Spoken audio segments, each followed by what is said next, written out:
టీవీ49 news కి స్వాగతం. YCP అధినేత జగన్ ఇవాళ పార్టీ విస్తృత స్థాయి సమావేశం నిర్వహించారు. నేతలకు కార్యకర్తలకు దిశానిర్దేశం చేశారు జగన్.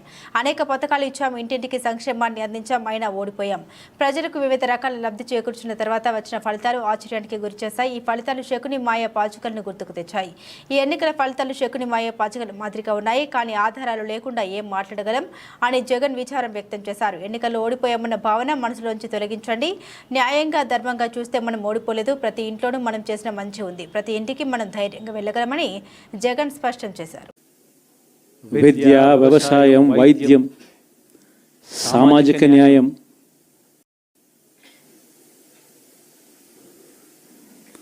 సుపరిపాలనలో ఎక్కడా కూడా తగ్గలేదు.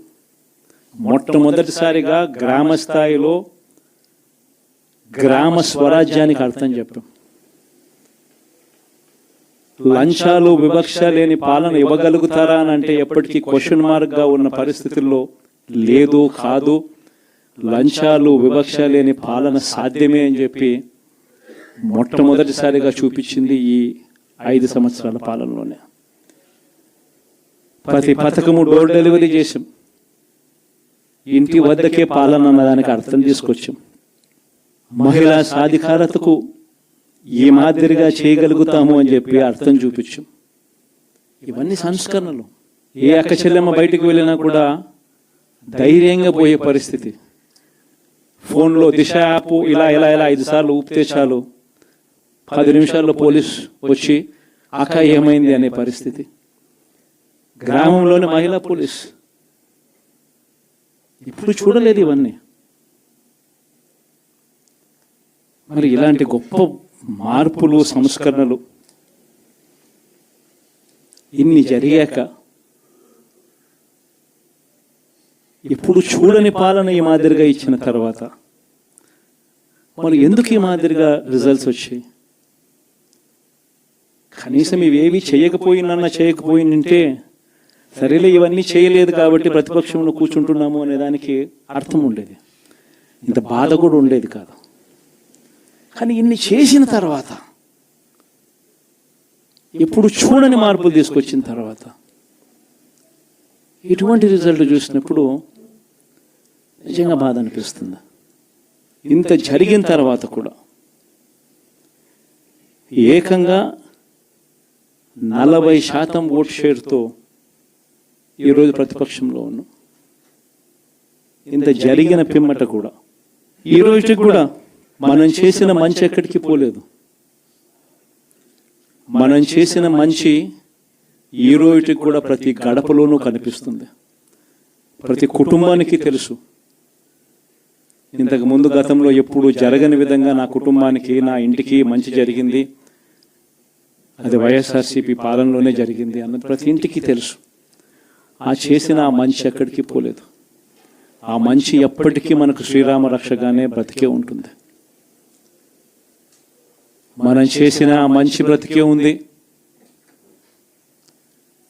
విశ్వసనీయతకు అర్థం చెబుతూ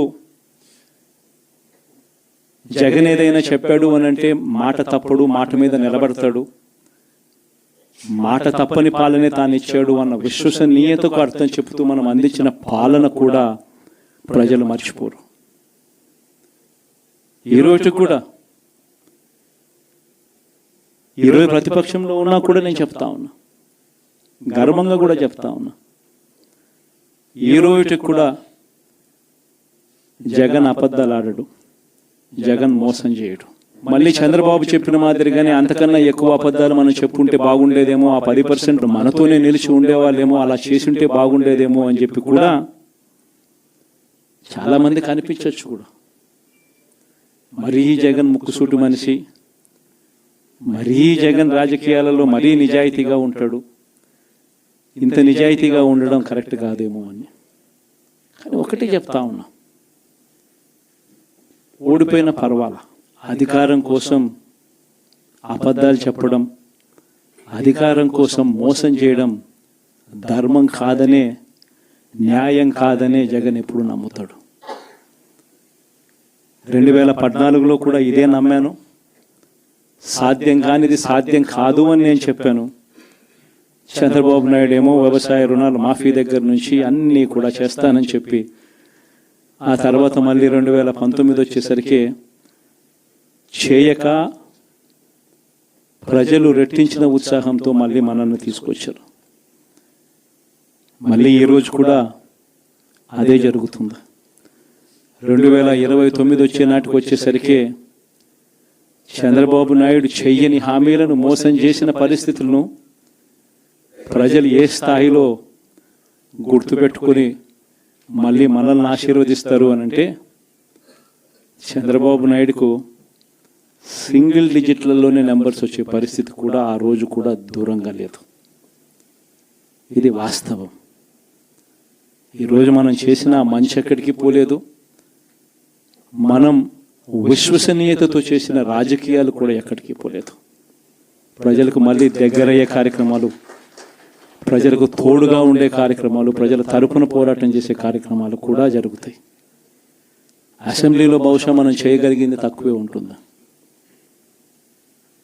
ఎందుకంటే మనకు వచ్చిన సంఖ్యాబలం కూడా చాలా తక్కువే. పైగా కౌరవ సామ్రాజ్యం లేకపోతా ఉన్నాం. ఏకంగా స్పీకర్ పదవికి తీసుకోబోయే వ్యక్తి ఎంత సిగ్గు లేకుండా సోషల్ మీడియాలో వైరల్ అవుతా ఉంది. వాళ్ళు మాట్లాడుతూ ఉన్న మాటలు. ఒకడంటాడు జగన్ ఓడిపోయాడు, ఇంకా చనిపోలేదు అని ఒకడు అంటాడు. ఇంకా చావలేదు అని ఒకడు అంటాడు.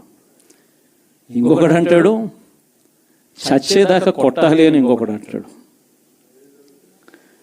నిజంగా ఇలాంటి కౌరవ సామ్రాజ్యంలోకి మనం పోతా ఉన్నాం. ఆ వ్యక్తి ఇప్పుడు స్పీకర్ కాబోతున్నాడట. ఇలాంటి పరిస్థితుల మధ్య ఆ కౌరవ సామ్రాజ్యంలో అసెంబ్లీలో ఏదో మనం చేయగలుగుతామని చెప్పి నాకైతే నమ్మకం లేదు. కానీ పాపాలు పండే కొద్దీ ప్రజలతో కలిసి ప్రజల మధ్య నిలబడి పోరాటం చేసే కార్యక్రమాలు అయితే రాబోయే రోజుల్లో ముమ్మరంగా స్పీడ్ అందుకుంటాయి. అదే జగన్ పరిపాలనలో కుల